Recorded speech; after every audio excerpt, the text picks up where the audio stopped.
Well, good day to everyone, and thank you so much for attending our webinar today. Myself and everyone else here at the AD Solutions team at Manage Engine know that it's difficult to get away from work even for a little bit of time, so we want to thank you for taking a little bit of time out of your day and joining us in our webinar today on ensuring that we are monitoring and securing file integrity.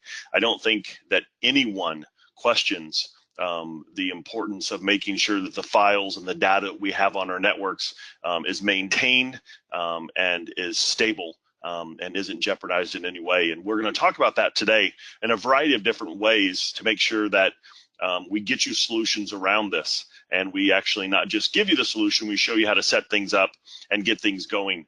For those of you who don't know who I am, my name is Derek Melber, and I am the technical evangelist for the AD Solutions team here at Manage Engine. And really what that means is I get the great opportunity to tour the world, talking with administrators around the world, really just listening to their problems and trying to solve each and every problem that we run up against. Over the last couple of years, we've been to over 20 countries a year, and it's a great reward for me to be able to talk to different administrators around the world. I also want to point out some different resources that are available to you that you can use after our webinar today. All these resources are 100% free and easy to access. Let me show you how to get to those resources. If you come to our main landing page, manageengine.com, just hover over support and then go to blogs. And this is where we blog every single week on something.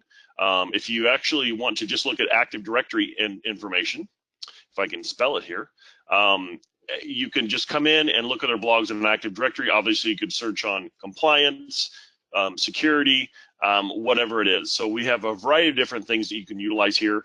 Every single bit of this is absolutely free to you and easy to access. The second resource I want to point you to is also available off of our main landing page. And then if you go back to manageengine.com and hover over products, you should be able to see in the lower left-hand corner something called Security Hardening for Active Directory. This is a link, a site that was built a couple of years ago, and it was really built because of the need that we found with most administrators trying to find solutions on how to secure Active Directory in their Windows servers. So if you come to the bottom of this site, you'll see all these different blue bars, areas on security and Active Directory in your Windows servers. If you click on one, you'll see that there are dedicated blogs and videos to each of these areas. And this is just an amazing resource for you. I have been working with administrators, security professionals, and auditors for over 15 years now, and this is really the result of that. So this is a place where you can come and get that information. A final resource I want to point you to from our website is our dummies book on securing privileged access. This is a book that is really an easy read, and it's geared towards helping administrators just fill in gaps with privileged access, and also for administrators to download and share the link so you can give it to other people in your organization so they can better understand the idea around privileged access. So those are some excellent resources that are available to you after the webinar is over. Also, I want to point out my email address, derek@manageengine.com. This is, in my opinion, a vital resource for you as an Active Directory MVP. Actually, I've been an MVP now for over 15 years, both in Active Directory and group policy. Please utilize me as a resource. I know quite a bit about the Windows environment, but if I don't know, and the team members that I work with don't know, what we can do is reach out into the community of both Microsoft and the MVP community and try to get your questions answered. Over the years, I've been able to answer some really technical and sophisticated problems by using the network of people that I know. So please utilize that whenever possible. Finally, I want to point out our world tour. I know that we do these webinars for different people around the world, and I just want to point you to some different places that we'll be over the next couple of months. This is actually a pretty short list compared to where we're going before the summer hits. We'll actually be in Amsterdam in the Netherlands, and then we'll go over to UK and be in London. We'll go down to South Africa and then hit a couple of stops in Italy, and then continue through Europe and then actually to the Middle East. So we have quite a bit of places we'll be going to. All of these world tour stops are our seminar series. If you haven't been to one of our seminars, I am going to definitely encourage you to come. I have yet to have anyone attend and go, well, that was a waste of time. These are solution-based sessions, usually a half a day, so you don't have to take up a lot of time away from work. You can come, meet us, ask questions, get information, and what I do in my sessions, I give out action items, things that you can take back and implement immediately when you get back to the office. So they are very action-packed and very solution-oriented, and a great time for you to come out and spend some time with us at a city near you. So please come and take advantage of that whenever possible. So let's jump into the material here. What are we going to talk about? We're going to be talking about data, files that you have on your network. And what we want to do is we want to make sure that the integrity of those files are upheld. Now, what does that really mean? Well, what that really means is the data that's on your network, that's stored on your servers, you need to make sure that only the people that should have access do have access. Only the changes that should occur to those files do occur, and any other type of access that is malicious or shouldn't occur, you are going to actually track that. And I want to do this in a variety of different ways, kind of walking you through this entire process of how to make sure that the files on your network stay the way that they should stay. So what I want to do is I want to talk a little bit about how you receive real-time alerts for inappropriate access to files. So this is the setup portion. This is how you actually go in and do it. And we're going to have two different options. Now, option one is you can go into Active Directory, utilize group policy, and within group policy, go in and engage the audit policy so that you are telling the machine that it is going to be auditing certain things. Now, let me show you where this is in a live environment. So I'm over here on my domain controller, and I am going to come in here to group policy. So we'll go to group policy management, and we're going to come down here to an area. This is in every GPO, so it really matters where you link this group policy object in Active Directory. And we're going to come down to our security settings, our local policies, and audit policy. And the one that you were really concerned about with regard to access to files and folders is this thing called object access. Now, object here obviously is a little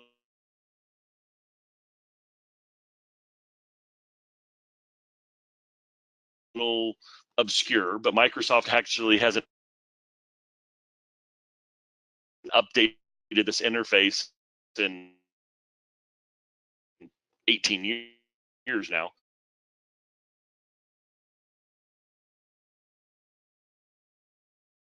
So this is what we have.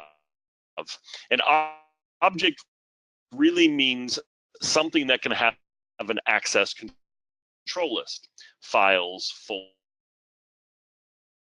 folders, even Active Directory.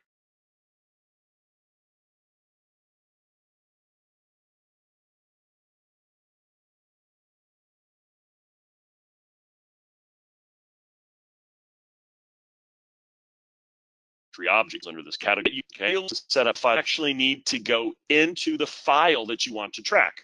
Now, this is important. You're going to go into what's called the SACL, the Security Access Control List. Now, go back into our live environment, head over to our file structure, and let's say, for example, that I want to look at corp data. So with corp data, what I want to do is go into properties, security, advanced, auditing, and this is where you set up the SACL. So this defines who, with what particular access, you are going to track. Now, why do we have to do this piece? Well, if you really think about it, any one particular server might have millions of files on it. And if you just tell the server to audit, well, it may just overload your tracking of access to where you're never going to be able to find the information that you need. Also, you may fill up the storage of that access far too fast. So what you're going to need to do is go into group policy, go to the files that you want to track, and then track who you want to track. Now, the result of all of this shows up in what's called the event viewer. So if I come over here to the event viewer, and I go down here to my security log, this is where that information shows up. So you'll see all this file system here. The problem with using the event viewer is you have to kind of open up every single one of these and kind of maneuver through, and there's a lot of information, and it just becomes very cumbersome. There's 160,000 events here right now, okay? All right, so this is option one for setting up what you basically have for tracking. Now, hold on one second. I actually have, I think, a question or something here. Hold on. All right. So the reason I was kind of pausing there is when there seems to be an up and down with the voice quality. So please bear with me. And if you are having any particular problems with the audio quality, please raise your hand, and there are people working with me in the background that can help you with that. Also, we have a recording of this so you can make sure you come back, and that's also why I'm showing you the details. Okay, so let's continue on.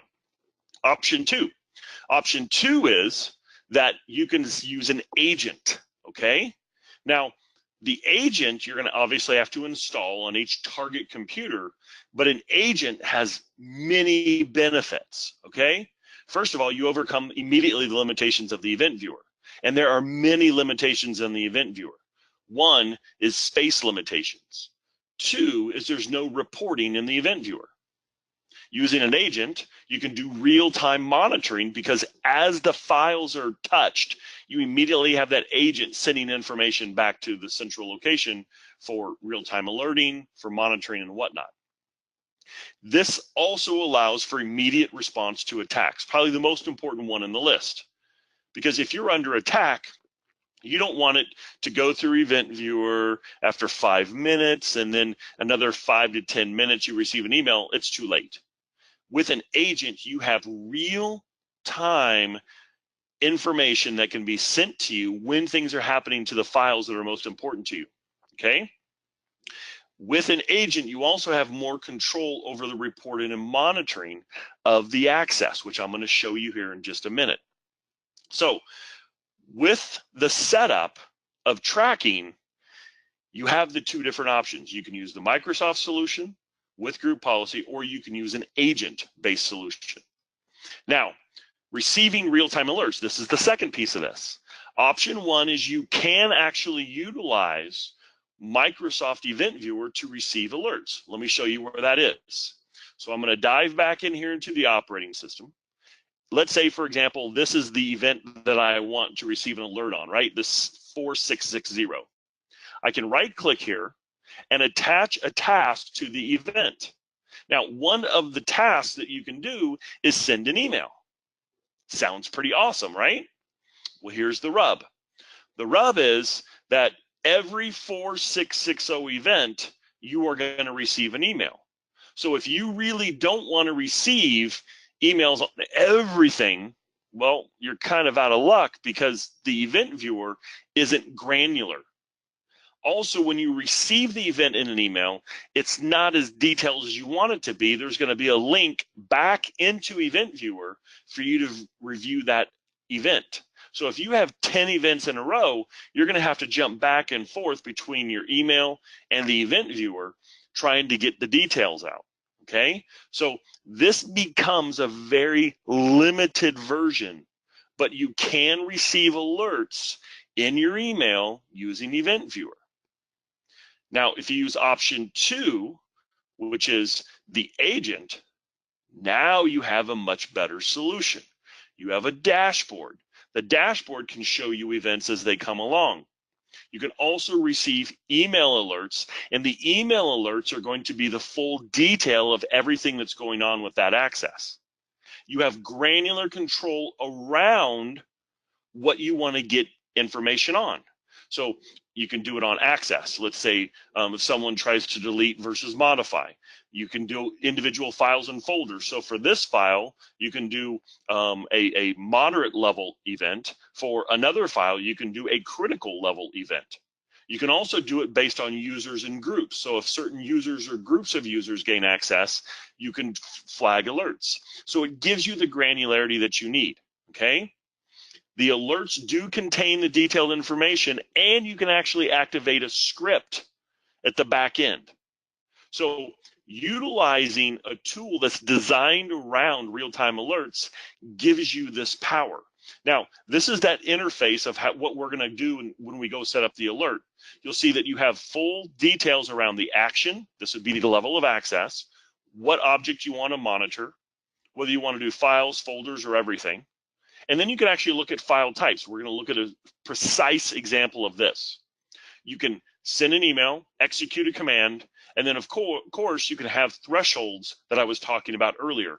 This is going to get rid of many of your false positives if you just have a little bit of access compared to an attack which might be bigger access. All right, so to set up the real-time alerts for keeping your files at a certain level, knowing what's going on with them, you have two options: group policy with the event viewer or an agent. Now, how are you going to leverage this information to meet compliance regulations? Okay, let's talk in general about compliance mandates. Usually, when you're dealing with a compliance mandate, you're having control over certain types of information. Obviously, with GDPR, which is the new one coming out for Europe, which we've had something in the US around GDPR for years now, is personal data. If you're dealing with HIPAA, it is medical information about patients. If you're dealing with Sarbanes-Oxley, it's financial information. So it really depends on the compliance regulation, and this might even be an internal compliance requirement, okay? So what access needs to be monitored? Again, depends on the compliance regulation and what you're looking for. We could worry about administrative access like PCI does. We could look at anomalous activity, things that shouldn't be happening, which basically is every type of compliance regulation as well as just security requirements. Access from anyone outside of the groups listed on the access control list. Okay, now what we're going to do is we're going to come back and show you how to do this. So hold on just a minute. Certain types of access, right? Let's say that there's only read-only access, but someone is able to modify the file. So we would want to know that type of behavior. And in some cases, there may just be information on your network. You want to know if anyone accesses that particular file. Okay? Excellent. Now, if we dive deep into one particular compliance regulation, of course, GDPR is probably one of the hottest compliance regulations today around the world because of the protection coming, what is it, May 25th, 2018, this is to protect personal data, all right? So, for example, I'll be going to London here in the next month. When I show up in London and I try to connect to a Wi-Fi, they're going to ask me for personal data. My first name, my last name, my gender, those kind of things. That's personal data about me. That's the data that GDPR protects, okay? Now, according to GDPR, the data that is collected must maintain correctness, not be changed, and only have authorized access. So this really gets down into that file integrity concept that we're really focusing on today in this webinar. Changes to files, folders, and even databases, and the ACLs there must be monitored. So if someone is added to a group, if a group is added to the ACL, those types of things must be monitored and actually reported.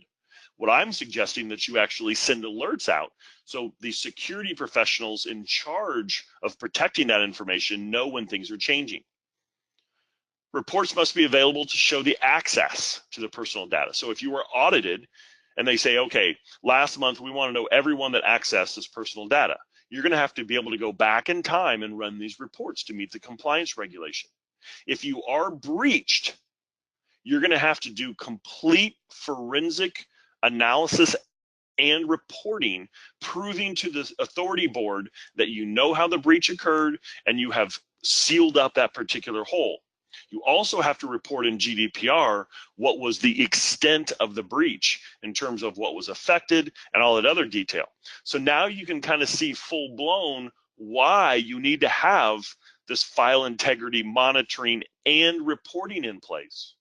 And of course, the alerting just does nothing more than help you negate any further attack if there is an attack.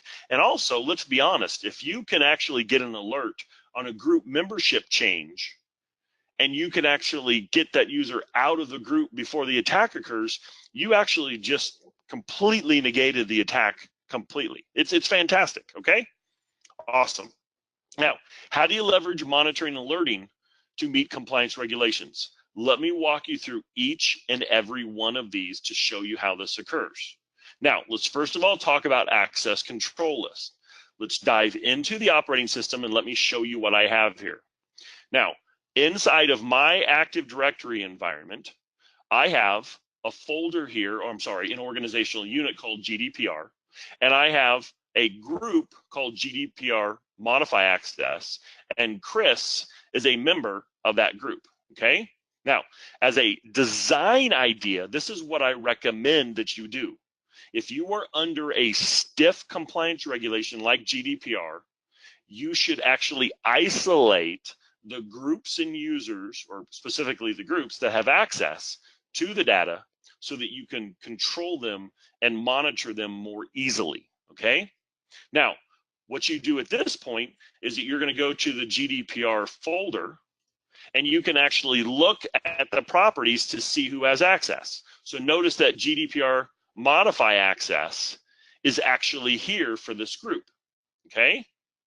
So what I am talking about is if this changes, right? If someone goes in and they modify this, and let's say that they go in and they add domain users to this list, right? I would want to know that. So you need a tool that is going to help you be able to track the access that is occurring to any of this type of information, okay? Now, the idea here is that this is telling me there was a permission change. Look at this, immediate, it's telling me there was a permission change. So this is the level of information and the level of quickness that you're going to need this to be associated with. So what I can do here is I can now export this. I can actually go back to a certain period of time so I can get reports for forensics. And I can also set up alerts. So alerts will help me when someone accesses information. And I can actually have emails, and we'll talk about this in just a minute, how to set up these alerts. So you need to be able to look at changes to the access control lists. You also need to be able to look at changes to the groups. Now, with regard to group changes, I'm going to tell you that it's not just GDPR. It can be any other type of group. For example, right now, how many of you on this webinar, if someone comes into the schema admins, actually let's go to enterprise admins, it's a little more widespread, the enterprise admins group, and someone adds, let's say, a user, how is your system notified of this? How are you notified of this? I mean, an enterprise admin is the top of the food chain. You need to have tools that are helping you monitor this type of access. Now, AD Audit Plus is one of those tools that actually does that. And you'll notice here that I already have an alert telling me that BART was added to the enterprise admins. This is a key aspect of what you need to track. Now, the first tool that I showed you was actually called File Audit Plus. This tool is AD Audit Plus. Each of them are giving you insight into different aspects of your environment as they change, okay? Now, what about access to the data? Well, you're gonna need different types of level of reports for this. For example, I have over here my GDPR folder. And you noticed, and I'm going to change this again back. If, hold on, let's remove this user, or that group, I'm sorry. So now it's back to normal. So now only Chris should have access. But what if someone tries to access this information? Wouldn't you want to report an alert on that? You darn well right you need for GDPR. So what happens if over here a user named Patsy is logged on, and Patsy, maybe Patsy is just a user that's trying to look around on the network, or maybe Patsy is trying to break in. If Patsy tries to go to a folder that she doesn't have access to, and that is triggered, you want to receive information telling you about that type of access. So over here, you can actually have alerts set up for GDPR denial access. So basically what I have done is I have set up alerts that tell me when someone tries to do anything outside of the one user, the group in this case, for denial. So now you actually get down to the detail. You don't really care if the users that should have access the files. You care if someone that shouldn't have access has successfully or unsuccessfully accessed the files. That's the level of detail you need to keep file integrity at a high level. So these are the types of things that you're able to do with the right type of tool that's in place. Now, what about monitoring on breach behavior? Now, a breach could be